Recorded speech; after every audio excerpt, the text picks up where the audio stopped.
오늘도 건강하시고 행복하세요. 구독, 좋아요, 알림 설정은 큰 힘이 됩니다. 야, 이 새끼야, 눈깔이 삐었어? 차 꼬라지 봐라. 누가 위병소 앞에 이따위로 대라고 가르쳤어. 거친 고함이 경기도 양주시 남면 제25보 병사단 예하 연대 위병소의 정막을 찢어발겼다. 쾅! 둔탁한 파열음이 이어졌다. 잘 닦인 검은색 세단 앞 범퍼가 찌그러질 듯 울렸다. 연대장님, 그 차는 잠깐만 기다려 주십시오. 위병소 근무를 서던 상병 김민재가 사색이 되어 뛰쳐나왔다. 땀으로 범벅된 얼굴이 공포로 일그러져 있었다. 하지만 분노에 찬 사내는 병사의 외침 따위는 들리지 않는다는 듯 다시 한번 군화발로 세단의 타이어를 걷어찼다. 시끄러워, 새끼야. 너는 근무 똑바로 안 서? 어떤 미친놈이 부대 정문 한가운데에 차를 버리고 갔는데 보고도 안 하고 멍청하게 서 있어. 당장 견인차 불러. 확 밀어버리기 전에. 고래고래 소리를 지르는 남자는 이 부대의 실세 박상철 대령이었다. 불룩 튀어나온 배와 번들거리는 이마, 그리고 꽉 끼는 전투복은 그가 평소 얼마나 권위적으로 부대를 지휘해 왔는지를 보여주는 듯했다. 그는 오늘 아침부터 기분이 엉망이었다. 사단 작전 회의에서 작전처장에게 깨지고 돌아오는 길이었다. 화풀이 대상이 필요했던 차에 위병소 바로 옆 통행로를 가로막듯 주차된 낯선 검은색 세단이 그의 눈에 들어온 것이다. 번호판은 일반적인 민수용 번호판이었다. 성판 장군 차량 표시도 없었다. 박 대령은 당연히 개념 없는 초급 간부나 면회 온 민간인이 못 모르고 주차했다고 단정지었다. 야, 김상병. 차주 누구야? 당장 튀어오라고 해. 내 성질 알지? 3분 준다. 박 대령이 씩씩거리며 담배를 꺼내 물었다. 김상병은 입술을 달달 떨었다. 그는 방금 전 이 차에서 내린 사람이 누군지 보았다. 차에서 내린 여자는 짙은 선글라스를 끼고 있었지만 그녀가 위병소 안으로 들어가며 보안 시스템에 태그한 신분증의 등급은 김상병의 눈을 의심하게 만들었다. 출입인가 1급 기밀 취급권자 소속 육군본부 직할 특수작전지휘부. 김상병이 입을 떼려는 찰나였다. 제 차에 무슨 불만이라도 있으십니까? 서늘한 바람이 부는 듯한 목소리였다. 한여름의 습한 더위를 단숨에 식혀버릴 만큼 건조하고 낮은 톤의 음성이 박 대령의 등 뒤에서 들려왔다. 박 대령이 획 하고 몸을 돌렸다. 그곳에는 한 여자가 서 있었다. 기껏해야 20대 중반이나 되었을까? 묶어 올린 머리는 단정했고 화장기 없는 얼굴은 창백할 정도로 하했다. 헐렁한 야전상에 대신 몸에 딱 맞는 전술 티셔츠와 카고 바지를 입고 있었다. 언뜻 보면 휴가 나온 여군 하사나 중사처럼 보였다. 아니면 갓 임관한 쏘가리 소이거나. 박 대령은 담배 연기를 길게 뿜으며 여자를 위아래로 훑어보았다. 어리고 예쁘장하고 건방지다. 그의 머릿속 데이터베이스에서 내린 결론이었다. 이거 봐라. 야, 너냐? 이 고물단지 주인? 박 대령이 비릿한 웃음을 흘리며 여자에게 다가갔다. 여자는 박 대령의 무례한 언사에도 눈 하나 깜짝하지 않았다. 오히려 그녀의 시선은 박 대령의 흙 묻은 전투화와 자신의 차 범퍼에 찍힌 선명한 발자국 자국을 번갈아 보고 있었다. 차를 걷어차셨군요. 여자가 덤덤하게 말했다. 그래, 찼다. 왜? 꼽냐? 군부대가 내 집 안방인 줄 알아? 어디서 감히 연대장 앞을 막아놓고 뻔뻔하게 눈을 치켜뜨고 있어? 너 소속 어디야? 계급 뭐야? 당장 관등 성명 안 돼? 박 대령이 여자의 코앞까지 다가가 삿대질을 했다. 손가락이 여자의 이마에 닿을 듯 말 듯 위협적으로 흔들렸다.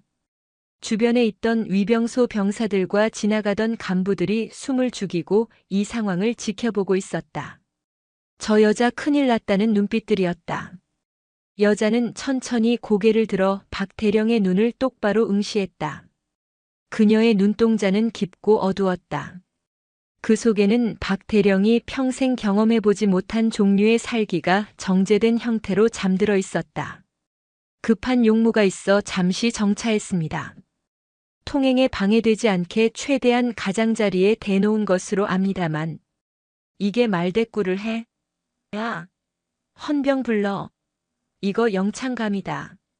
어디서 위관 나부랭이인지 부사관인지 모를 게 감히 대령한테 토를 달아? 너 교육 누가 시켰어? 너네 대대장 오라고 해. 박 대령의 고함 소리에 위병소 조장이 급히 인터폰을 들었다. 상황이 걷잡을 수 없이 커지고 있었다. 그때였다. 여자가 한숨을 짧게 내쉬더니 주머니에서 무언가를 꺼냈다. 스마트키였다. 삑 소리와 함께 트렁크가 열렸다. 지금 뭐 하는 거야? 내가 묻는 말에 대답 안 해? 박 대령이 여자의 어깨를 거칠게 잡아채려 손을 뻗었다. 탁! 여자의 손이 박 대령의 손목을 낚아챘다. 순식간이었다. 박 대령은 자신의 손목이 강철 프레스기에 눌린 것 같은 고통을 느꼈다. 억소리조차 나오지 않을 만큼의 악력이었다. 이거 안 나? 박 대령이 당황하여 얼굴이 벌개진 채 소리쳤다. 여자는 박 대령의 손목을 잡은 채 잡지 않은 다른 손으로 자신의 상의 안주머니에서 가죽으로 된 지갑 형태의 신분증 케이스를 꺼냈다. 그리고 아주 천천히 박 대령의 눈앞에 그것을 펼쳐 보였다. 그녀의 동작에는 군더더기가 없었다. 마치 적의 심장에 칼을 꽂기 직전의 암살자처럼 고요했다. 박 대령은 고통 속에서도 그녀가 내민 신분증을 보았다. 처음에는 눈이 침침해 잘 보이지 않았다. 하지만 곧 그의 동공이 지진이라도 난 듯 흔들리기 시작했다. 대한민국 육군 성명 강지훈 계급 준장 브리거디어 제너럴. 그리고 그 옆에 붙은 사진은 분명 눈앞에 있는 이 젊은 여자의 얼굴이었다. 시간이 멈춘 것 같았다. 양주 군부대의 매미 소리조차 뚝 끊긴 듯한 정적. 박 대령은 자신의 눈을 의심했다. 위조 신분증인가? 몰래 카메라인가? 20대가 별 스타일하고. 이게 말이 되는가? 하지만 신분증에 박힌 육군 참모 총장의 직위는 너무나 선명했고 홀로그램은 진짜임을 증명하듯 햇빛을 받아 영롱하게 빛나고 있었다. 강지훈 준장은 잡고 있던 박 대령의 손목을 툭 하고 놓았다. 박 대령은 중심을 잃고 비틀거렸다. 박상철 대령. 아까와는 전혀 다른 묵직한 위압감이 실린 목소리가 강지훈의 입에서 나왔다. 자네는 상관의 관용 차량을 훼손하고 상관에게 폭언을 퍼부었으며 나아가 신체적 접촉을 시도했다. 군 형법상 상관 모독과 폭행 미수가 얼마나 무거운 죄인지 알고 있나? 박 대령의 입이 붕어처럼 뻐끔거렸다. 머릿속이 하얘졌다. 상황 파악이 되지 않았다. 눈앞에 이 여자가 내 딸보다도 어려 보이는 이 여자가 장군이라고. 무슨. 관등 성명. 강지훈이 짧게 끊어 말했다. 관등 성명 안 나옵니까, 대령? 그녀의 목소리가 한 옥타브 낮아지며 위병소 앞 아스팔트 바닥을 긁었다. 그것은 질문이 아니었다. 명백한 명령이었다. 더 이상 그녀는 민간인 차량의 주인이 아니었다. 수만 명의 병력을 지휘할 수 있는 권한을 가진 군이라는 계급 사회의 정점에 선 포식자였다. 박 대령은 본능적으로 차려 자세를 취하려 했지만 다리가 후들거려 제대로 서 있기조차 힘들었다. 등줄기를 타고 식은땀이 비오듯 쏟아졌다. 자신이 방금 걷어찬 그 범퍼가 자신의 군 생활을 끝장낼 단두대의 칼날처럼 보이기 시작했다. 강지훈은 싸늘하게 굳은 표정으로 박 대령의 흔들리는 눈동자를 직시했다. 그리고 입꼬리를 아주 미세하게 올리며 박 대령의 멘탈을 완전히 부숴버릴 한마디를 던졌다. 자네가 말한 그 교육이라는 거. 오늘 내가 직접 시켜주지. 연대장실로 따라와. 강지훈이 뒤도 돌아보지 않고 위병소를 통과해 연대 본청 쪽으로 걸음을 옮겼다. 뚜벅뚜벅. 그녀의 발소리가 박대령의 심장 박동 소리와 겹쳐 천둥처럼 울렸다. 위병소에 남겨진 박상병과 병사들은 얼어붙은 채 경례조차 붙이지 못했다. 박대령은 망망대해에 홀로 남겨진 난파선처럼 멍하니 서 있다가 다급하게 모자를 고쳐 쓰고 비틀거리며 그녀의 뒤를 쫓기 시작했다. 이것은 전설적인 특수작전 지휘관이자 대한민국 최연소 장군 강지훈이 양주 25사단에 부임해 오던 첫날에 아주 사소하지만 치명적인 해프닝이었다. 그리고 이 사건은 앞으로 이 부대에 불어닥칠 거대한 태풍의 서막에 불과했다. 연대 본청 복도는 죽은 듯이 고요했다. 평소라면 참모들의 발소리와 전화 벨소리로 분주했을 시간이었지만 지금은 복도에 깔린 먼지조차 숨을 죽이는 듯했다. 강지훈 준장은 마치 제 집 안방을 거니는 듯한 여유로운 보폭으로 복도 중앙을 걸었다. 그 뒤를 박상철 대령이 헐떡이며 따르고 있었다. 저기 장군님? 아니 준장님? 잠시만요. 제 말 좀 들어보십시오. 박 대령이 비굴한 웃음을 지으며 강지훈의 등을 향해 말을 던졌다. 그러나 강지훈은 대꾸조차 하지 않았다. 그녀가 지나가는 곳마다 마주친 간부들은 처음 보는 앳된 여자가 별을 달고 있는 모습에 경악하며 벽에 붙어 거수 경례를 했다. 강지훈은 그들의 경례를 눈길 한 번 주지 않고 무시했다. 지금 그녀의 목표는 오직 하나 연대장실이었다. 준장님, 제가 아까는 날이 더워서 잠시 실성을 했나 봅니다. 초면의 결례를 범했습니다. 사과드립니다. 제발 멈춰 주십시오. 박 대령의 목소리가 점점 애원조로 바뀌었다. 30년 군 생활 동안 쌓아올린 그의 권위가 20대 여자 등 뒤에서 산산조각 나고 있었다. 강지훈이 연대장실 문 앞에 멈춰 섰다. 문패에는 연대장 대령 박상철이라는 글자가 금빛으로 번쩍이고 있었다. 그녀는 문을 열지 않고 뒤를 돌아 박 대령을 내려다보았다. 문. 짧은 한마디였다. 네. 열라고. 내 방이잖아. 박 대령은 허겁지겁 달려와 문 손잡이를 돌렸다. 덜컥. 문이 열리자마자 강지훈은 거침없이 안으로 들어갔다. 널찍한 집무실, 가죽 소파, 벽면을 가득 채운 표창장들, 그리고 창가에 놓인 난초 화분들. 전형적인 지휘관의 방이었다. 강지훈은 주저없이 가장 상석인 연대장 책상 뒤에 가죽 의자로 걸어가 털썩 주저앉았다. 푹신한 가죽 소리가 정막을 깼다. 그녀는 책상 위에 놓인 박 대령의 명패를 손가락으로 툭 건드려 쓰러뜨렸다. 자, 박 대령. 이제 우리 둘뿐이군.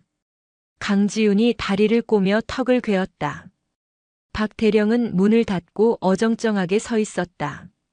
제 방인데도 남의 집에 온 손님처럼 발을 둘 곳을 찾지 못했다.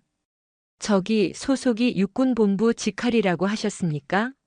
제가 알기로는 그쪽 라인 인사는 이번 달에 없었는데 혹시 실례가 안 된다면 임관 기수가 어떻게 되시는지 여쭤봐도 되겠습니까? 제가 육사 48기입니다만. 박 대령은 여전히 상황 파악을 하지 못하고 기수와 서열로 상황을 무마해 보려 했다. 어떻게든 공통된 인맥을 찾거나 선배 대우를 받으려 하는 얄팍한 수작이었다. 강지훈이 피식 웃음을 터뜨렸다. 그 웃음은 비웃음이라기보다는 말 귀를 못 알아듣는 짐승을 보는 듯한 허탈함에 가까웠다. 박상철 대령. 지금 상황 파악이 전혀 안 되는 모양인데. 나는 자네와 학연, 지연, 군번 따위를 논하러 온 게 아니야. 자네가 내 차를 걷어찬 건 내 알 바 아니야. 수리비 청구하면 그만이지. 문제는 자네의 그 태도가 내 임무 수행에 심각한 차질을 빚었다는 거야. 임무 수행이라니요? 아니, 갑자기 위병소 앞에 차를 대놓고 무슨 임무를 하신다는 겁니까? 박 대령이 억울하다는 듯 목소리를 높였다. 강지윤의 눈빛이 순간 매섭게 변했다. 그녀는 책상 위에 있던 유선 전화기의 수화기를 들어 박 대령 쪽으로 밀었다. 의심스러우면 전화해. 네. 사단장한테 전화하라고. 내가 누군지, 내가 왜 여기 왔는지 직접 물어봐. 자네가 믿는 그 얇은 동아줄이 얼마나 썩었는지 확인시켜 줄 테니까. 박 대령은 마른 침을 삼켰다. 사단장에게 직접 전화를 건다는 건 도박이었다. 하지만 이대로 정체불명의 여자에게 휘둘릴 수는 없었다. 만약 그녀가 가짜거나 과장된 권한을 행사하는 거라면 역공의 기회가 될 수도 있었다. 그는 떨리는 손으로 단축번호 1번을 눌렀다. 신호음이 3번 울리기도 전에 사단장의 걸걸한 목소리가 들려왔다. 박 대령. 무슨 일인가? 박 대령은 스피커폰 버튼을 누르려다 강지윤의 눈치를 보며 수화기를 귀에 바짝 댔다. 충성. 사단장님, 연대장 박상철입니다. 다름이 아니라 지금 제 집무실에 육군본부 특수작전지휘부 소속이라는 강지윤 준장님이 와 계십니다. 혹시 사단장님께서 알고 계신 방문인지 확인차 연락드렸습니다. 수화기 너머로 잠시 침묵이 흘렀다. 그 3초의 침묵이 박 대령에게는 3년처럼 느껴졌다. 이윽고 수화기가 터질 듯한 고함이 흘러나왔다. 소리가 어찌나 큰지 수화기를 귀에 대고 있지 않은 강지윤에게까지 또렷하게 들렸다. 야, 이 미친 새끼야. 강 장군이 거길 왜 벌써 가? 도착하면 바로 상황실로 모시라고 했잖아. 너 설마 강 장군한테 실수한 거 아니지? 지금 스피커폰 켜. 당장 바꿔. 박 대령의 얼굴에서 핏기가 완전히 사라졌다. 그는 덜덜 떨리는 손으로 스피커폰 버튼을 눌렀다. 바꿨습니다, 사단장님. 강지윤은 여유롭게 몸을 등받이에 기댔다. 강 장군님, 25사단장입니다. 아니, 오신다는 연락을 헬기장에서 기다리고 있었는데 육로로 오실 줄은 몰랐습니다. 박 대령, 이 친구가 워낙 무식한 놈이라 실수를 범했더라도 너그러이 용서해 주십시오. 사단장의 목소리는 비굴할 정도로 정중했다. 강지윤은 천천히 입을 열었다. 사단장님, 마중은 필요 없습니다.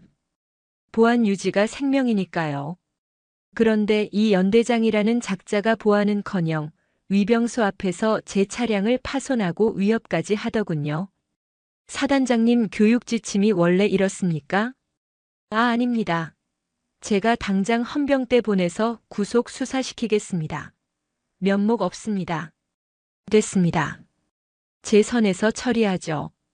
그보다 사단장님, 지금부터 코드 블랙 상황을 발령합니다. 제 권한으로 25사단 예하 7연대의 모든 통신과 출입을 통제합니다. 지금 이 순간부터 박상철 대령의 지휘권을 박탈하고 제가 직접 연대를 지휘합니다. 박 대령은 다리에 힘이 풀려 그 자리에 주저앉고 말았다. 지휘권 박탈. 그것은 군인으로서 사형 선고나 다름없었다. 이해 있습니까, 사단장님? 없습니다. 전적으로 협조하겠습니다. 필요한 게 있으면 뭐든 말씀하십시오. 전화가 끊어졌다. 뚜뚜뚜. 끊어진 신호음이 연대장실을 채웠다. 강지윤은 자리에서 일어나 주저앉은 박 대령 앞으로 걸어갔다. 그리고 바닥에 떨어진 그의 정모를 발끝으로 툭 찼다. 들었지? 너는 이제 연대장이 아니야. 그냥 민간인 아저씨지. 아니, 범죄자 대기군인가? 강지윤은 허리를 숙여 박 대령의 귓가에 속삭였다. 내가 왜 위병소 앞에 급하게 차를 세웠을 것 같아? 똥이 마려서? 아니야. 내 부대 안에서 지금 쥐새끼 한 마리가 국가 1급 기밀을 빼돌려 도망치고 있다는 신호를 잡았기 때문이야. 내가 내 차를 걷어차며 시간 낭비하는 그 10분 동안 놈은 쥐구멍을 찾았을 거고. 강지윤의 눈이 서늘하게 빛났다. 만약 놈을 놓치면 그 책임은 전적으로 내가 지게 될 거야.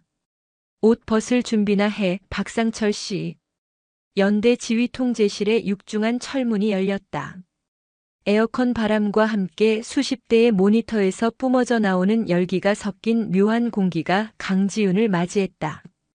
그녀의 등장은 마치 잔잔한 호수에 거대한 바위를 던진 것과 같았다. 상황 장교들과 부사관들이 일제히 자리에서 일어나 경례를 붙였다. 전원 주목. 현재 시간부로 7연대는 비상체제에 돌입한다. 강지윤은 답례를 생략하고 중앙 스크린 앞으로 걸어갔다. 그녀의 뒤로 헌병들에게 양팔이 붙들린 채 끌려온 박상철 대령이 구석 의자에 처박혔다. 상황병들은 연대장이 포로처럼 끌려온 모습에 눈이 휘둥그레졌지만 강지윤의 압도적인 기세에 눌려 숨소리조차 내지 못했다. 정보과장, 현 시간부로 영내 CCTV 및 GOP 철책 감시 카메라 12시간 전 기록 확보해. 작전과장, 전 중대 위병소 봉쇄하고 영외 거주 간부들 소집해. 단, 소집령은 긴급 회식으로 위장한다. 쥐새끼가 눈치채고 숨으면 곤란하니까. 강지윤의 지시는 빠르고 명확했다. 그녀의 머릿속에는 이미 이 부대의 지도가 3D 홀로그램처럼 펼쳐져 있었다. 준장님, 정확히 어떤 상황인지 설명을 들어야 작전 수행이 가능할 것 같습니다. 작전과장인 최소령이 조심스럽게 물었다. 그는 유능한 장교였지만 갑작스러운 지휘권 이양과 상황 변화에 당황한 기색이 역력했다. 강지윤은 메인 스크린에 USB 하나를 꽂았다. 화면에 붉은색으로 TOP SECRET라는 문구가 떴다. 오늘 오전 9시 육군 본부 암호실에서 개발 중이던 차세대 전술통신 모듈 고스트의 프로토타입이 사라졌다. 마지막 신호가 잡힌 곳이 바로 여기 양주 25사단 7연대 위수 구역이다. 술렁임이 통제실을 휩쓸었다. 차세대 통신 모듈이라면 국가 안보와 직결되는 물건이었다. 그게 적의 손에 넘어가면 국군의 모든 암호 체계를 갈아엎어야 하는 대형 참사였다. 신호는 위병소 근처에서 끊겼어. 범인은 내부 조력자가 있거나 내부에 침투해 있던 고정 간첩이다. 놈은 이 부대의 지리를 훤히 꿰뚫고 있어. 내가 도착했을 때 놈은 위병소를 통과하려던 찰나였을 거야. 그런데 박상철 전 연대장이 나를 붙잡고 시간을 끄는 바람에 놈이 다시 영내로 숨어들었다. 구석에 처박힌 박 대령이 고개를 푹 숙였다. 강지윤은 지휘봉을 들어 지도상의 한 지점을 가리켰다. 부대 뒤편 탄약고와 연결된 야산 산책로였다. 이곳. 3중대 구역 폐쇄된 초소 쪽이다. 여기 CCTV 작동하나? 아닙니다. 지난달 태풍으로 고장나서 수리 대기 중입니다. 정보과장의 대답에 강지윤의 눈매가 가늘어졌다. 우연치고는 기가 막히네. 고장난 CCTV, 그리고 그 시간대에 그곳으로 향하는 순찰로가 비는 시간. 놈은 이 모든 걸 알고 있었어. 강지윤은 지휘봉을 탁 소리나게 내려놓았다. 지금부터 사냥을 시작한다. 놈은 아직 영내를 벗어나지 못했어. 내가 위병소를 봉쇄하면서 놈의 퇴로가 막혔거든. 그렇다면 놈이 선택할 수 있는 길은 두 가지뿐이다. 하나는 헌병대가 수색하기 힘든 곳에 숨어서 밤이 되길 기다리는 것. 그리고 다른 하나는 그녀가 잠시 말을 멈추고 통제실 안에 있는 모든 사람을 천천히 둘러보았다. 그녀의 시선이 닿는 곳마다 간부들은 긴장감에 침을 삼켰다. 가장 안전한 곳, 즉 등잔 밑으로 숨는 것이다. 그때였다. 통신병 하나가 다급하게 외쳤다. 장군님, 3중대 탄약고 인근 숲에서 미식별 열상 신호가 포착되었습니다. 멧돼지나 고라니 같은 짐승 크기가 아닙니다. 사람입니다. 화면에 흑백의 열화상 카메라 영상이 띄워졌다. 숲속을 기어가는 희미한 사람의 형체가 보였다. 박 대령이 벌떡 일어나 외쳤다. 저기는 민간인 통제 구역 뒤쪽 샛길이잖아. 저기로 나가면 바로 국도랑 연결돼. 강지우는 박 대령을 무시하고 마이크를 잡았다. 전 병력에게 알린다. 삼중대 탄약고 뒤편 A3 구역으로 기동 타격대 출동시켜 실탄 사용을 허가한다. 단 생포가 우선이다. 놈이 가진 물건이 손상되면 너희들 군 생활도 끝이라고 생각해라. 기동 타격대 출동합니다. 사이렌 소리가 부대를 울리기 시작했다. 강지우는 화면 속의 도망자를 뚫어지게 쳐다보았다. 움직임이 예사롭지 않았다. 수풀을 헤치고 나가는 동작이 전문적인 훈련을 받은 특수요원의 그것이었다. 하지만 강지우는 어딘가 위화감을 느꼈다. 너무 뻔했다. 1급 기밀을 훔친 전문가가 대낮에 열상 감시 장비가 빤히 보고 있는 개활지로 도망친다. 그것도 자신이 도착해서 비상을 건 이 시점에. 잠깐. 강지훈이 손을 들어 출동 명령을 멈췄다. 멈춰. 기동대 진입하지 말고 대기해. 네. 하지만 지금 눈앞에서 도망치고 있습니다. 최소령이 당황하며 반문했다. 미끼야. 강지훈의 목소리는 확신에 차 있었다. 놈은 우리가 저쪽으로 병력을 집중시키길 원하고 있어. 저건 그냥 시선을 끌기 위한 바람잡이다. 진짜는 다른 곳에 있어. 강지훈은 지도를 다시 살폈다. 병력이 A3 구역으로 몰려가면 가장 경계가 허술해지는 곳. 그곳이 놈의 진짜 탈출구였다. 그녀의 시선이 지도 위를 빠르게 훑었다. 연대 본청, 위병소, 탄약고, 그리고 유일하게 병력이 빠져나가는 순간 텅 비게 되는 곳. 그녀의 손가락이 지도상의 한 건물, 장교 독신자 숙소에 멈췄다. 최소령, 자네 권총 있지? 네. 아, 예. 있습니다만. 강지우는 자신의 허리춤에 차고 있던 베레타 권총을 꺼내 슬라이드를 당겨 약실을 확인했다. 철컥. 금속성이 통제실의 공기를 차갑게 갈랐다. 나를 따른다. 기동대는 그대로 A3 구역을 포위하고 압박만 해. 절대 잡지 말고 몰아넣기만 하라고 해. 진짜 쥐새끼는 내가 직접 잡는다. 어디로 가십니까? BOQ 장교 숙소. 이 부대에 놈의 협력자가 있어. 그것도 아주 계급이 높은 놈이. 강지우는 박상철 대령을 곁눈질로 보았다. 어쩌면 놈은 박 대령, 당신이 아끼는 부하일지도 모르겠군. 강지훈이 통제실을 박차고 나갔다. 뒤따르는 최소령의 얼굴은 공포와 긴장으로 하얗게 질려 있었다. 하지만 강지훈의 얼굴에는 사냥감을 목전에 둔 맹수의 섬뜩한 미소가 걸려 있었다. 한여름의 태양이 뜨겁게 내리쬐는 연병장. 20대 여성 장군은 망설임 없이 적의 심장부를 향해 뛰기 시작했다. 그녀의 전쟁은 이제 막 시작되었다. 오후 2시에 햇살이 무색하게 낡은 콘크리트 건물인 장교 독신자 숙소 복도는 어둡고 습했다. 복도 끝 창문으로 들어온 빛 속에서 먼지가 부유했다. 강지훈 준장은 군화 발소리를 죽인 채 고양잇과 맹수처럼 유연하게 복도를 미끄러져 들어갔다.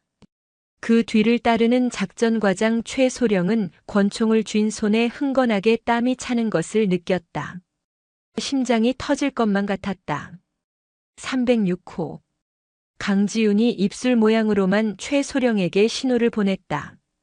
306호는 연대 군수과장 정민석 대위의 방이었다. 평소 성실하고 조용하기로 소문난 정 대위가 배신자일 리 없다고 최소령은 생각했다. 하지만 강지훈의 눈은 확신에 차 있었다. 문틈 사이로 미세하게 흘러나오는 담배 냄새. 정 대위는 비흡연자였다. 강지훈이 손가락 3개를 펼쳤다. 셋, 둘, 하나. 쾅. 강지훈의 발차기가 낡은 목재문을 경첩제 뜯어내며 박살냈다. 문이 안쪽으로 날아가며 굉음을 냈다.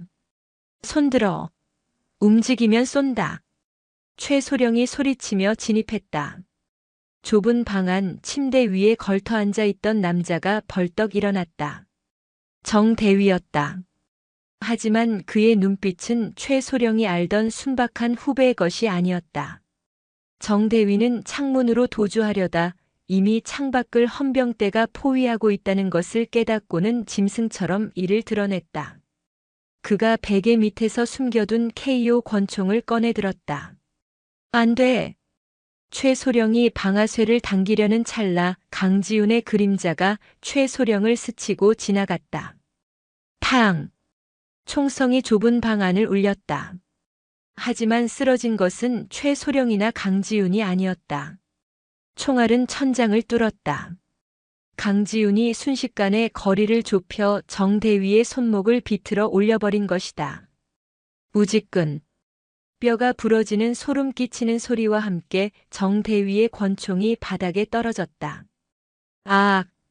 정대위가 비명을 지르며 반대편 손으로 허리춤에서 단검을 뽑아 강지훈의 목을 노렸다.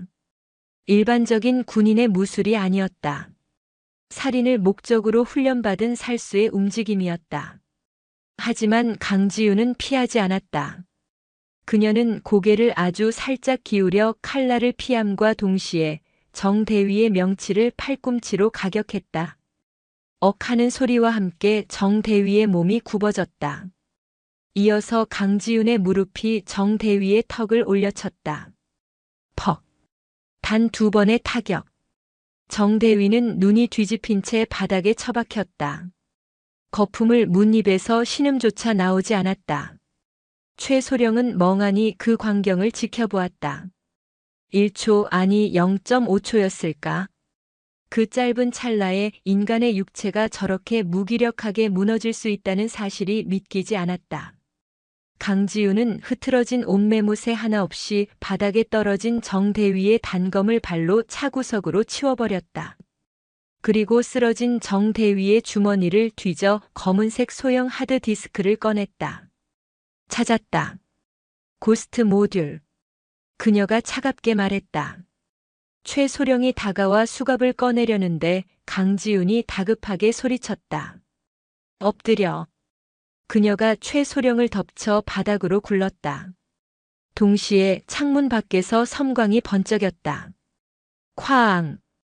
방금 전까지 그들이 서 있던 자리를 향해 로켓 추진 유탄 RPG 같은 무언가가 날아와 꽂혔다. 창문이 산산조각 나고 벽이 무너져 내렸다. 굉음과 함께 먼지 구름이 방 안을 집어삼켰다. 숙소 밖에서 대기하던 누군가가 증거인멸을 위해 방 자체를 날려버리려 한 것이다. 쿨럭쿨럭. 주 준장님. 최소령은 먼지를 뒤집어 쓴 채 고개를 들었다. 귀가 멍해서 아무 소리도 들리지 않았다. 그의 눈앞에 강지훈이 있었다. 그녀의 이마에서 피가 흐르고 있었지만 눈빛은 더욱 흉폭하게 빛나고 있었다. 그녀는 무너진 벽돌 더미 속에서 기절한 정대위의 멱살을 잡아 질질 끌어냈다. 최소령, 정신 차려. 아직 안 끝났어. 강지훈이 무전기를 집어들었다. 전 병력 BOQ 맞은편 야산 11시 방향 제압 사격 개시. 저격수다. 놈들이 아군, 적군 가리지 않고 쏴 죽이고 있다. 밖에서 콩 볶는 듯한 소총 소리가 요란하게 울리기 시작했다. 평화롭던 양주 25사단 주둔지는 순식간에 전쟁터로 돌변했다. 연대 의무대 응급실. 간이 침대 위에 묶인 정민석 대위가 힘겹게 눈을 떴다. 그의 앞에는 피가 묻은 전술 조끼를 입은 강지훈이 팔짱을 낀 채 서 있었다. 옆에는 붕대를 감은 최소령과 사태의 심각성을 이제야 깨닫고 완전히 겁에 질린 박상철 대령이 서 있었다. 깨어났군. 강지훈의 목소리는 건조했다. 정민석. 넌 방금 내 동료들에게 토사구팽당했다. 내가 널 끌어내지 않았다면 넌 로켓포에 맞아 고깃덩어리가 됐을 거야. 그래도 입을 다물 텐가? 정대위는 피 섞인 침을 바닥에 뱉었다. 내년이 뭘 알아? 그분들은 실수하지 않아. 그분들? 검은 별을 말하는 건가? 강지훈의 입에서 나온 단어에 정대위의 동공이 지진이라도 난 듯 흔들렸다. 박상철 대령이 끼어들었다. 검은 별? 그게 뭡니까? 간첩입니까? 강지우는 박 대령을 무시하고 말을 이었다. 국방과학연구소 출신 연구원들이 주축이 되어 만든 군사기밀 밀매 조직. 북한, 중국, 중동 돈만 되면 어디든 파는 쓰레기들. 내가 넘기려던 그 고스트 모듈도 그쪽으로 갈 예정이었겠지. 정대위는 허탈한 듯 웃었다. 준장님 대단하시네. 소문이 사실이었어. 정보사의 마녀. 시간 없어. 아까 널 쏘라고 지시한 놈 지금 어디로 도망치고 있지? A3 구역 믿기 말고 저격수 말이야. 정대위는 입을 꾹 다물었다. 강지우는 한숨을 쉬더니 책상 위에 있던 메스 하나를 집어들었다. 그리고 아주 천천히 정대위의 눈앞으로 가져갔다. 군형법 제13조. 이적 행위자는 사형에 처한다. 어차피 넌 죽어. 하지만 어떻게 죽느냐는 내가 결정해. 여기서 고통스럽게 정보를 불고 죽을지 아니면 협조해서 감형받고 평생 감옥에서 썩을지. 그녀의 살기는 진짜였다. 정대위는 알고 있었다. 이 여자는 한다면 하는 인간이다. 게다가 조직은 이미 자신을 죽이려 했다. 충성심은 로켓포 한 방에 날아갔다. 가막산. 정대위가 갈라진 목소리로 중얼거렸다. 뭐? 저격팀과 접선체 가막산 폐채석장으로 이동한다고 했습니다. 오늘 밤 10시 헬기가 온다고. 강지훈이 시계를 봤다. 현재 시각 오후 5시. 5시간 남았다. 최소령. 이놈 헌병대에 넘겨.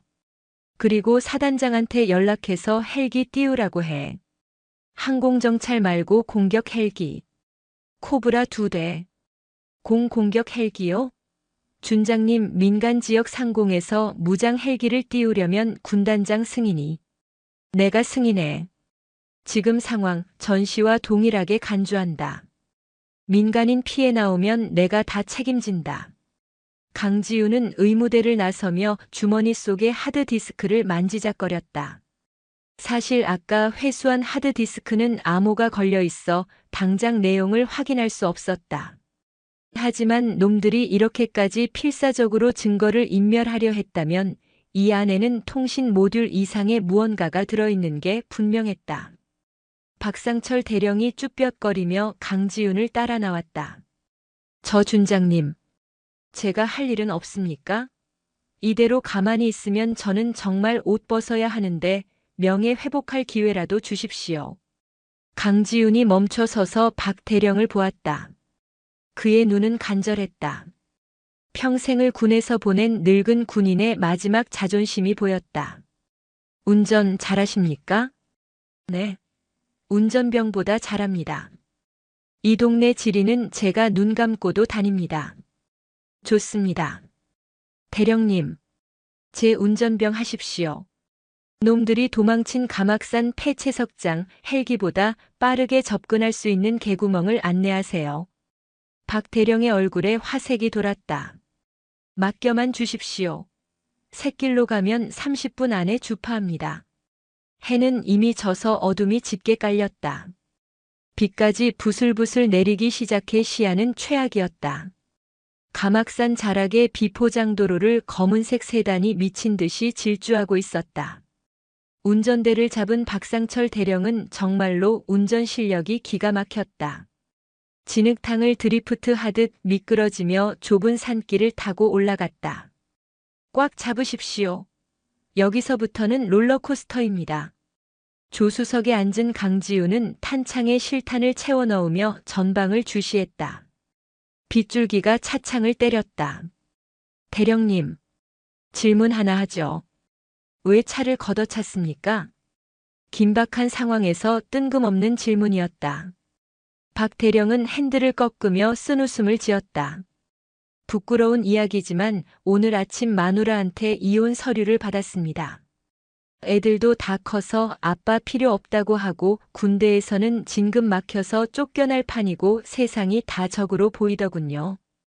그때 준장님 차가 보였습니다. 그냥 만만한 화풀이 대상이 필요했습니다. 강지우는 창밖을 보며 짧게 말했다. 계급장이 사람을 만드는 게 아닙니다. 책임이 사람을 만들죠. 지금 대령님은 꽤 쓸만합니다. 그 말은 박 대령이 평생 들은 어떤 칭찬보다 가슴을 울렸다. 도착했습니다. 저기 불빛 보입니다. 차는 폐채석장 입구 수풀 속에 멈춰 섰다. 저 멀리 거대한 채석장 공터에 차량 2대와 대여섯 명의 남자가 보였다. 그들은 무언가를 기다리는 듯 하늘을 올려다보고 있었다. 강지우는 차에서 내렸다. 비에 젖은 전투복이 몸에 감겼다. 대령님은 여기서 대기하면서 퇴로를 차단하세요. 차로 입구를 막아버리시면 됩니다.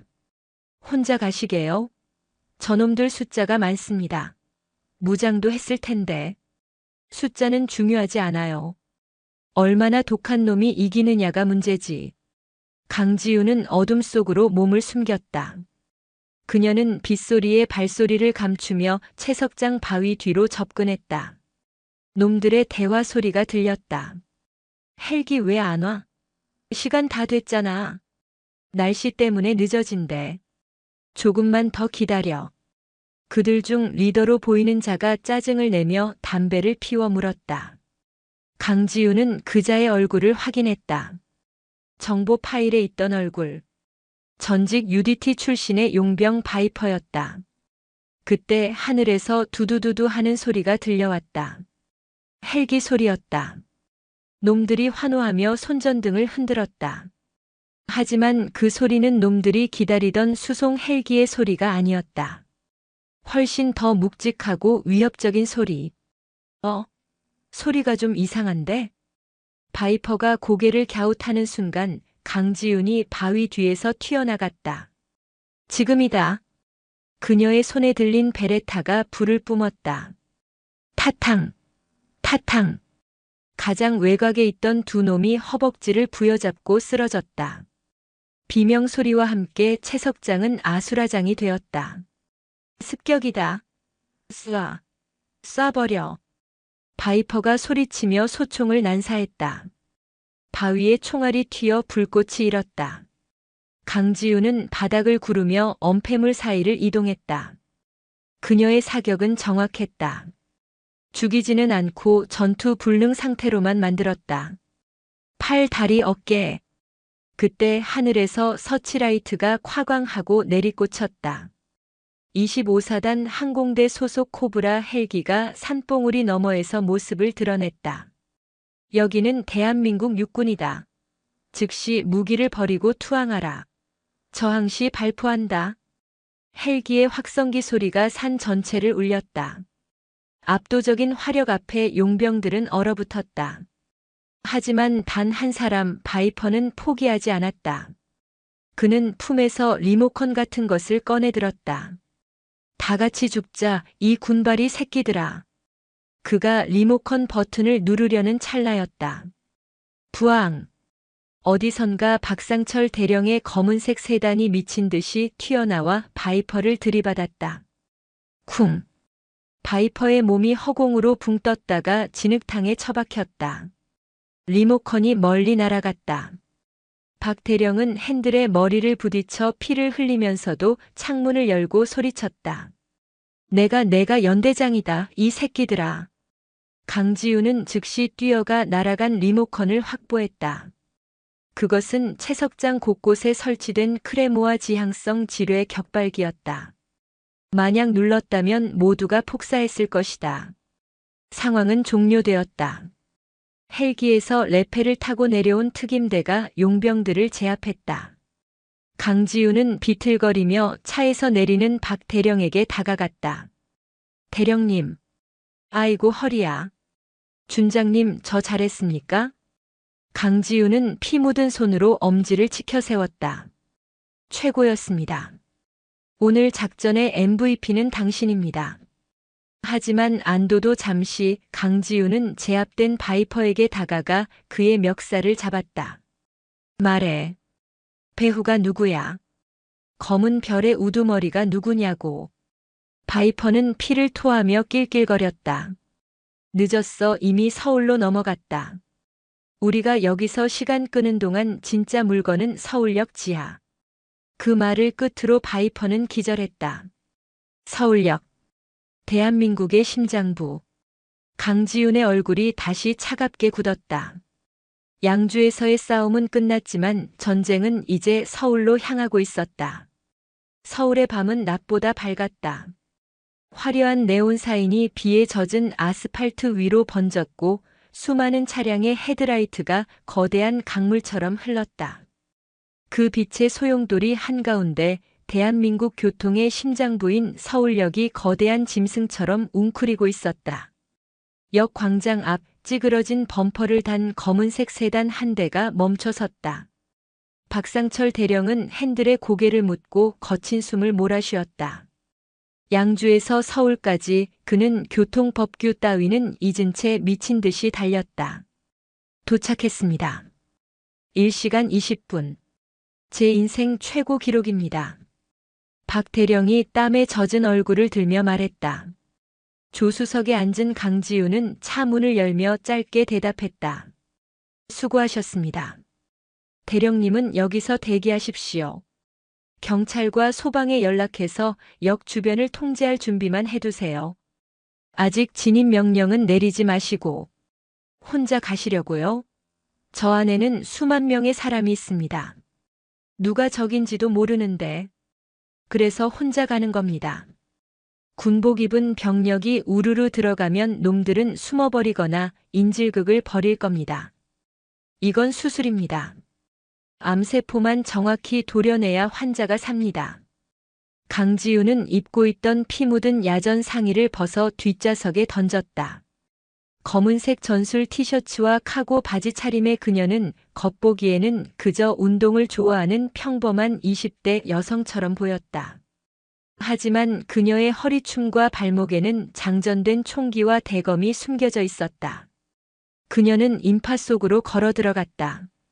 금요일 밤의 서울역은 그야말로 인산인해였다.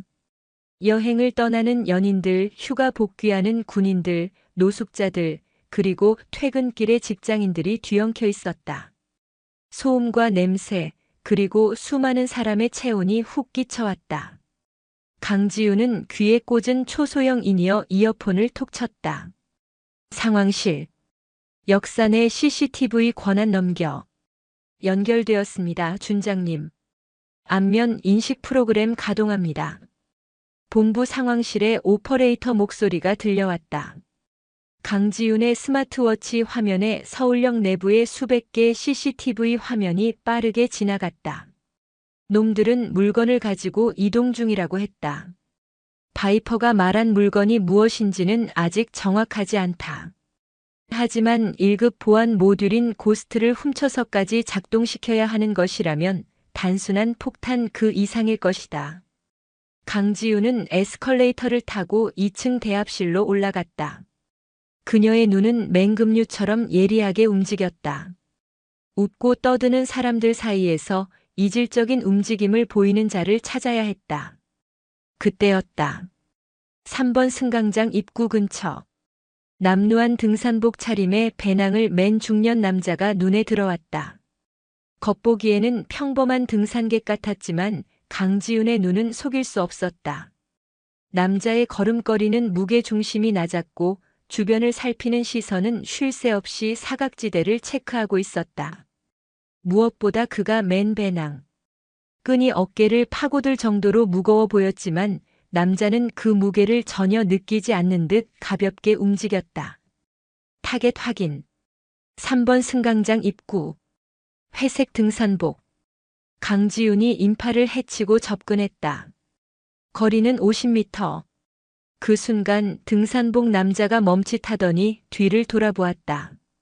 본능적으로 살기를 느낀 것이다. 수백 명의 인파 너머로 강지윤과 남자의 눈이 마주쳤다. 남자의 눈이 커졌다. 들켰군. 강지윤이 속삭임과 동시에 바닥을 박차고 달려나갔다. 비키세요. 길 좀 비키세요. 남자는 즉시 배낭을 고쳐 메고 개찰구를 뛰어넘었다. 저놈 잡아.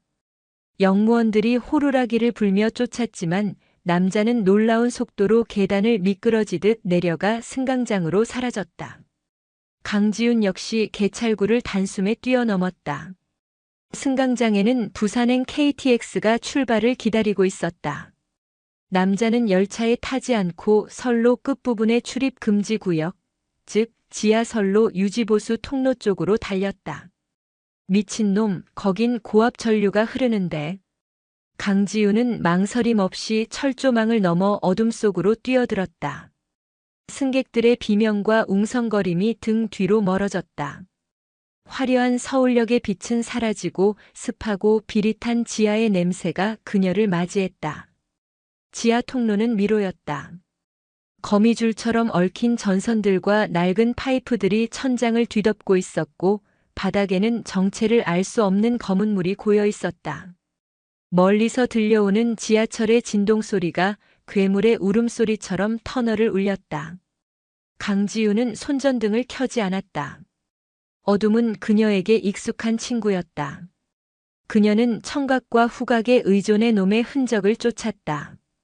젖은 바닥을 밟고 지나간 발자국 소리, 미세하게 남은 화약 냄새, 통로 깊숙한 곳, 버려진 환풍기실 앞에서 인기척이 느껴졌다. 강지훈은 벽에 등을 붙이고 숨을 죽였다. 안에서 남자들의 대화 소리가 들렸다. 한 명이 아니었다. 설치는 끝났나? 10분이면 됩니다. 이 가스 확산 속도가 얼마나 됩니까? 서울역 전체를 덮는데 20분이면 충분해. 출근 시간까지 기다릴 필요도 없어. 지금 터트리면 금요일 밤의 축제가 장례식이 될 거니까. 가스. 화학무기였다. 놈들이 훔친 고스트 모듈은 바로 이 화학무기 살포 장치를 원격 제어하고 군의 감시망을 교란하기 위한 열쇠였던 것이다. 강지훈은 입술을 깨물었다. 지원을 기다릴 시간이 없었다. 그녀는 대검을 역수로 쥐었다. 팍! 어둠 속에서 강지훈이 튀어나갔다. 입구를 지키던 놈의 입을 막고 목을 그었다. 소리도 없이 놈이 쓰러졌다. 하지만 안쪽에 있던 놈들이 인기척을 눈치챘다. 누구냐? 두두두두. 소음기 장착된 기관단총이 불을 뿜었다. 좁은 환풍기실 안에서 총알이 빗발쳤다. 강지훈은 굴러서 엄폐물 뒤로 숨었다. 파이프가 터져 증기가 치솟았다. 쥐새끼가 들어왔어. 처리해. 3명의 용병이 포위망을 좁혀왔다. 강지훈은 증기 사이로 보이는 그림자를 향해 권총을 발사했다. 탕! 탕! 한 놈이 쓰러졌다. 남은 2놈. 탄창을 갈아 끼울 시간은 없었다. 강지훈은 바닥에 떨어진 쇠파이프를 집어 던져 시선을 끈 뒤 반대편으로 몸을 날렸다. 그녀의 주먹이 용병의 턱을 강타했다. 헬멧이 찌그러질 정도의 타격이었다. 놈이 비틀거리는 사이 그녀는 놈의 허리춤에 있던 수류탄을 뽑아 안전핀을 제거하고 놈의 방탄조끼 안으로 밀어넣은 뒤 놈을 발로 차구석으로 날려버렸다. 안 돼! 쾅! 폭발음과 함께 환풍기실이 흔들렸다. 먼지와 연기가 자욱한 가운데 마지막 남은 한 명, 아까의 등산복 남자가 독가스 살포 장치인 거대한 은색 가방을 껴안고 뒷문으로 도망치고 있었다. 거기서 강지훈이 쫓아갔다. 통로는 점점 좁아지고 있었다. 남자는 막다른 길 거대한 배수구 앞에 멈춰 섰다. 더 이상 도망갈 곳은 없었다. 남자는 비릿한 웃음을 지으며 가방의 타이머를 작동시켰다. 삐빅. 살포까지 500. 오지 마. 한 발자국만 더 오면 수동으로 즉시 폭발시킨다. 남자가 기폭 장치에 손가락을 올린 채 소리쳤다. 강지훈은 멈춰 섰다. 그녀의 이마에서 피가 흘러내려 시야를 가렸다. 원하는 게 뭐야? 돈인가? 돈? 하하. 우리는 그런 시시한 걸 원하지 않아. 우리는 공포를 판다. 이 서울 한복판에서 수천 명이 거품을 물고 쓰러지면 이 나라는 마비되겠지. 그게 우리의 상품이야. 전형적인 테러리스트의 광기였다. 강지우는 천천히 호흡을 조절했다.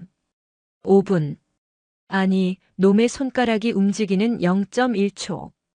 그 안에 승부를 봐야 했다. 그때 강지윤의 인이어로 낯익은 목소리가 들려왔다. 준장님, 들리십니까? 접니다, 박상철. 대령님, 통신 보안 유지하라고 했을 텐데. 그게 문제가 아닙니다. 지금 제가 서울역 통제실을 장악했는데 놈들이 지하 환풍구 4번 섹터 댐퍼를 열고 있습니다. 거기로 가스가 나가면 대합실로 직행입니다. 4번 섹터 댐퍼를 닫으세요. 당장. 제 여권이 안 먹힙니다. 놈들이 해킹해놨어요. 하지만 수동 레버가 있습니다. 제가 지금 그리로 가고 있습니다. 강지윤의 눈이 커졌다. 박상철 대령이 직접 위험지역으로 들어오고 있었다. 박상철 대령은 헐떡이며 지하 기계실 복도를 달리고 있었다. 뚱뚱한 몸이 비명을 질렀지만 멈출 수 없었다. 평생을 안락한 의자에 앉아 호령만 하던 그였다. 하지만 오늘 그는 군인이 된 이후 처음으로 심장이 뜨겁게 뛰는 것을 느꼈다. 젠장. 4번 댐퍼 수동 레버가 어디 있는 거야? 그는 낡은 도면을 보며 거대한 기계 장치들 사이를 헤집고 다녔다. 저 멀리서 총성이 들렸다. 강지윤 준장이 목숨을 걸고 싸우고 있는 소리였다. 젊은 처자가 저렇게 싸우는데 나이 헛먹은 내가 도망칠 순 없지. 마침내 그의 눈앞에 붉은색으로 칠해진 거대한 녹슨 휠이 보였다. 비상용 수동 폐쇄 장치. 박 대령은 휠을 잡고 온 힘을 다해 돌렸다. 끄응. 녹슨 쇠가 비명을 질렀지만 꿈쩍도 하지 않았다. 돌아가라. 제발 돌아가라 이 새끼야. 그는 젖먹던 힘까지 짜냈다. 혈관이 터질 듯 팽창했다. 한편 배수구 앞. 강지윤과 테러리스트의 대치는 극에 달했다. 남자는 강지윤이 미동도 하지 않자 초조해지기 시작했다. 왜? 무서워? 대한민국 최연소 장군이라더니 죽음 앞에서는 계집애일 뿐인가? 남자가 조롱했다. 강지윤은 피식 웃었다. 계집애라 틀렸어. 난 군인이다. 그 순간 멀리서 끼익 하는 금소금과 쿵 하는 소리가 들려왔다. 박 대령이 기어이 댐퍼를 닫는데 성공한 소리였다. 환풍구의 바람 소리가 멈췄다. 남자의 표정이 일그러졌다. 뭐야? 환풍구가 왜 멈춰? 그 틈이었다. 놈의 주의가 아주 잠시 흐트러진 그 찰나. 강지윤은 손에 쥐고 있던 탄피 하나를 놈의 얼굴을 향해 튕겼다. 그리고 동시에 몸을 날렸다. 으악! 남자가 반사적으로 고개를 돌리며 기폭 버튼을 누르려 했다. 하지만 강지윤의 손이 더 빨랐다. 그녀의 손날이 남자의 손목을 내리쳤다. 기폭 장치가 바닥으로 떨어져 대굴대굴 굴러갔다. 이게 같은 년이. 남자가 품에서 칼을 꺼내 강지윤의 복부를 찔렀다. 푹. 날카로운 통증이 옆구리를 파고들었다. 강지윤은 신음조차 내지 않았다. 그녀는 찔린 상태 그대로 남자의 팔을 잡고 박치기를 했다. 쾅! 남자의 코뼈가 주저앉았다. 하지만 남자는 약에 취한 듯 고통을 무시하고 강지윤의 목을 졸랐다. 같이 죽어. 가스는 어차피 터진다. 타이머는 10초를 남겨두고 있었다. 강지윤은 흐려지는 의식 속에서 남자의 급소를 노렸다. 하지만 힘이 들어가지 않았다. 출혈이 심했다. 그때 쿵쾅거리는 발소리와 함께 누군가가 어둠 속에서 나타났다. 이거나. 이 자식아. 박상철 대령이었다. 그는 스패너를 들고 달려와 남자의 뒤통수를 후려 갈겼다. 뻑. 둔탁한 소리와 함께 남자가 힘없이 쓰러졌다. 강지우는 기침을 토하며 바닥에 주저앉았다. 준장님, 괜찮으십니까? 박 대령이 사색이 되어 달려왔다. 타이머 5초. 강지훈이 손가락으로 가방을 가리켰다. 해제할 시간이 없었다. 박 대령은 얼어붙었다. 이제 끝인가? 강지훈은 마지막 힘을 짜내 가방을 집어들었다. 그리고 바로 옆에 있는 배수구 뚜껑을 열고 그 아래 흐르는 거센 지하 하수도 물속으로 가방을 던져 넣었다. 엎드려요. 그녀가 박 대령을 덮쳤다. 펑. 물속에서 둔탁한 폭발음이 들렸다. 물기둥이 치솟았고 독가스가 보글거리는 거품과 함께 하수도 관을 타고 깊은 곳으로 흘러가 버렸다. 물이 가스의 확산을 막아주진 못하겠지만 적어도 대합실로 퍼지는 것은 막았다. 하수 처리장에서 정화되기만을 빌어야 했다. 정적이 흘렀다. 강지우는 바닥에 대자로 누워 천장을 바라보았다. 옆구리의 상처에서 피가 계속 흘러나왔다. 박 대령이 울먹이며 지혈을 시도했다. 준장님, 눈 뜨십시오. 죽으면 안 됩니다. 앰뷸런스 불렀습니다. 시끄럽습니다, 대령님. 강지훈이 힘겹게 미소를 지었다. 아까 스패너 샷 나쁘지 않았습니다. 말하지 마십시오. 힘 빠집니다. 대령님, 별이라는 거 참 무겁죠? 그녀는 자신의 어깨에 달린 피 묻은 계급장을 만지작거렸다. 높이 떠 있어서 빛나는 게 아닙니다. 어두운 곳을 비추기 위해 타올라야 하니까 빛나는 겁니다. 강지훈의 손이 툭 하고 떨어졌다. 박 대령은 목 놓아 소리쳤다. 의무병 어딨어? 여기 장군님이 쓰러지셨다. 지하 통로 저편에서 사이렌 소리와 군화 발소리가 점점 가까워지고 있었다.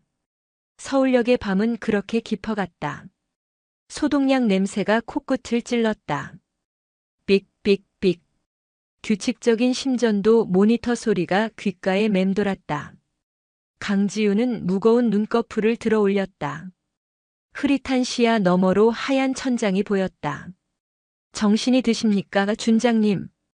익숙한 목소리. 작전과장 최소령이었다. 강지훈이 고개를 돌리자 붕대를 칭칭 감은 최소령이 울먹이며 서 있었다. 창밖으로 밝은 햇살이 쏟아지고 있었다. 살아있었다. 상황은? 그녀의 첫마디는 자신의 안위가 아닌 작전 결과였다. 갈라진 목소리가 나왔다. 상황 종료되었습니다. 서울역 독가스 테러는 미수에 그쳤습니다. 언론에는 노후 하수관 가스 누출 사고로 보도되었고 시민들은 단순 사고로 알고 있습니다. 검은 별 조직원들은 전원 검거되거나 사살되었습니다. 강지우는 안도의 한숨을 내쉬었다. 옆구리가 욱신거렸지만 참을 만했다. 박상철 대령은? 강지훈의 질문에 최소령의 표정이 묘하게 변했다. 밖에 계십니다. 준장님 깨어나실 때까지 3일 밤낮을 문 앞에서 뜬 눈으로 지키셨습니다. 지금 들어오시라고 할까요? 강지훈이 고개를 끄덕이자 최소령이 문을 열고 나갔다. 잠시 후 문이 조심스럽게 열리고 박상철 대령이 들어왔다. 그는 달라져 있었다. 위병소 앞에서 소리를 지르던 오만한 연대장의 모습은 온데간데 없었다. 깔끔하게 다려진 정복을 입고 있었지만 그의 어깨에는 계급장이 없었다. 그는 모자를 벗고 가슴에 댄 채 강지훈의 침대 곁으로 다가왔다. 몸은 좀 어떠십니까? 박 대령의 목소리는 떨리고 있었다. 죽다 살았습니다. 대령님 덕분에. 강지훈이 옅은 미소를 지었다. 박 대령은 고개를 푹 숙였다. 그의 눈가가 붉어졌다. 죄송합니다. 그리고 감사합니다. 뭐가 말입니까? 평생을 군인으로 살았지만 저는 군인이 아니었습니다. 계급장 뒤에 숨어서 거들먹거리는 월급 도둑이었죠. 준장님을 만나고 그날 밤 서울역 지하를 뛰면서 처음으로 알았습니다. 내가 왜 이 군복을 입었는지. 30년 만에 처음으로 부끄럽지 않은 땀을 흘렸습니다. 박 대령은 품에서 흰 봉투 하나를 꺼내 테이블 위에 올려놓았다. 저녁 지원서라고 적혀 있었다. 이번 사태의 초기 대응 미흡, 그리고 위병소에서의 난동 모든 책임을 지고 옷을 벗기로 했습니다. 명예 전역은 꿈도 못 꾸겠지만 그래도 마음은 편합니다. 강지우는 봉투를 물끄러미 바라보았다. 30년의 세월이 담긴 봉투였다. 그녀는 힘겹게 손을 뻗어 봉투를 집어들었다. 그리고는 천천히 봉투를 반으로 찢어버렸다. 찍! 종이 찢어지는 소리가 정적을 갈랐다. 박 대령의 눈이 휘둥그레졌다. 주 준장님? 지금 뭐 하시는? 대령 박상철. 강지윤의 목소리에 다시 힘이 실렸다. 그날 밤 서울역 작전에서 당신은 내 부관이자 전우였다. 내 부하의 거취는 내가 결정한다. 하지만 저는 실수는 누구나 합니다. 하지만 목숨을 걸고 실수를 만회할 기회를 잡는 건 아무나 못합니다. 당신은 도망치지 않았어. 마지막 댐퍼를 닫은 건 내가 아니라 당신이었고. 강지우는 찢어진 봉투 조각을 휴지통에 던져 넣었다. 상부에는 제 재량으로 보고 올렸습니다. 박상철 대령은 작전 중 부상을 입고도 끝까지 임무를 완수했다고. 징계는 없을 겁니다. 대신 남은 군 생활 동안 그 빚을 갚으십시오. 후배들에게 부끄럽지 않은 뒷모습을 보여주는 걸로. 박 대령의 어깨가 들썩이기 시작했다. 굵은 눈물방울이 바닥으로 뚝뚝 떨어졌다. 그는 50이 넘은 나이에 딸 버린 상관 앞에서 어린아이처럼 울었다. 그것은 회한과 감동 그리고 새로운 다짐이 섞인 눈물이었다. 명심하겠습니다. 정말 명심하겠습니다. 장군님. 박 대령이 뼈가 으스러져라 거수 경례를 붙였다. 강지윤도 침대에 누운 채로 답례했다. 두 사람 사이에는 계급을 뛰어넘은 전우애가 흐르고 있었다. 일주일 뒤 강지윤은 퇴원했다. 아직 상처가 다 아물지 않았지만 부대로 복귀해야 했다. 그녀는 병원 현관 앞에 섰다. 그곳에는 낯익은 검은색 세단이 대기하고 있었다. 찌그러졌던 범퍼는 말끔하게 수리되어 있었고 차체는 거울처럼 번쩍거리게 닦여 있었다. 그리고 그 옆에 운전병 대신 박상철 대령이 서 있었다. 제가 모시겠습니다. 박 대령이 차 문을 열며 환하게 웃었다. 대령님이 운전병 노릇을 하면 다른 사람들이 욕합니다. 오늘까지만입니다. 제 생명의 은인을 배웅하는 건데 누가 뭐라 하겠습니까? 타십시오. 강지우는 못 이기는 척 차에 올랐다. 차는 부드럽게 출발하여 국군 수도병원을 빠져나갔다. 차 안에는 평온한 클래식 음악이 흐르고 있었다. 차 수리는 제가 사비로 싹 해놨습니다. 그리고 트렁크에 작은 선물을 하나 넣어뒀습니다. 선물요? 양주 특산물입니다. 꿀이랑 인삼 좀 넣었습니다. 몸조리 하십시오. 강지우는 창밖을 보며 피식 웃었다. 뇌물이라고 펄쩍 뛰어야 마땅했지만 이번만큼은 눈 감아주기로 했다. 차는 어느덧 강지윤의 소속 부대인 특수작전지휘부 정문에 도착했다. 위병들이 차를 보고 경례를 붙였다. 강지윤이 내리려는데 박 대령이 불쑥 물었다. 준장님, 하나만 여쭤봐도 되겠습니까? 말씀하십시오. 어떻게 하면 준장님처럼 강해질 수 있습니까? 단순히 싸움을 잘하는 게 아니라 그 흔들리지 않는 마음 말입니다. 강지우는 잠시 침묵했다. 그녀는 자신의 어깨에 달린 별을 내려다보았다. 그리고 박 대령의 눈을 똑바로 바라보며 말했다. 두려워하면 됩니다. 네. 두려워하다니요? 나의 판단 하나에 수백 명의 목숨이 왔다 갔다 한다는 사실. 내가 실수하면 누군가의 아들, 딸이 죽는다는 사실. 그 두려움을 잊지 않고 짊어지고 가는 겁니다. 그 무게가 무거울수록 우리는 더 단단해져야 하니까요. 박 대령은 멍하니 그 말을 되뇌었다. 두려움을 잊는 게 용기가 아니라 두려움을 짊어지는 것이 용기라는 말. 가보겠습니다. 건강하십시오, 대령님. 강지훈이 차에서 내렸다. 박 대령은 차 안에서 다시 한번 경례를 했다.